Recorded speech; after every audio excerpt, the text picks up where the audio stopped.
ખંભાળિયામાં diesel વેચાણના કૌભાંડનો પર્દાફાશ। સલાયામાં ગેરકાયદે ડીઝલનું કરાતું હતું વેચાણ। 1.8 લાખની કિંમતનો ડીઝલનો જથ્થો જપ્ત કરાયો। 1200 લીટર ડીઝલનો જથ્થો મળી આવ્યો છે। પોલીસે 2 આરોપીઓની ધરપકડ કરી આ મામલામાં। ખંભાળિયામાં ડીઝલ વેચાણ કરાતું હતું। ગેરકાયદેસર રીતે ડીઝલ વેચાણ કરવાના કૌભાંડનો પર્દાફાશ થયો। સલાયામાં આ રીતે ગેરકાયદે ડીઝલ વેચાતું હતું। 1.8 લાખની કિંમતનો ડીઝલનો જથ્થો જપ્ત કરવામાં આવ્યો છે। કુલ 1200 લીટર ડીઝલનો જથ્થો મળી આવ્યો અને આ સાથે જ પોલીસે 2 આરોપીઓને ઝડપી પાડ્યા છે। તેની પૂછપરછ ચાલી રહી છે। ખંભાળિયામાં ડીઝલ વેચાણના કૌભાંડનો પર્દાફાશ। સલાયામાં ગેરકાયદે ડીઝલનું કરાતું હતું વેચાણ। 1.8 લાખની કિંમતનો ડીઝલનો જથ્થો જપ્ત કરાયો। 1200 લીટર ડીઝલનો જથ્થો મળી આવ્યો છે। પોલીસે 2 આરોપીઓની ધરપકડ કરી આ મામલામાં। ખંભાળિયામાં ડીઝલ વેચાણ કરાતું હતું। ગેરકાયદેસર રીતે ડીઝલ વેચાણ કરવાના કૌભાંડનો પર્દાફાશ થયો।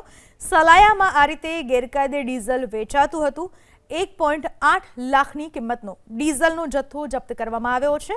કુલ 1200 લીટર ડીઝલનો જથ્થો મળી આવ્યો અને આ સાથે જ પોલીસે 2 આરોપીઓને ઝડપી પાડ્યા છે। તેની પૂછપરછ ચાલી રહી છે।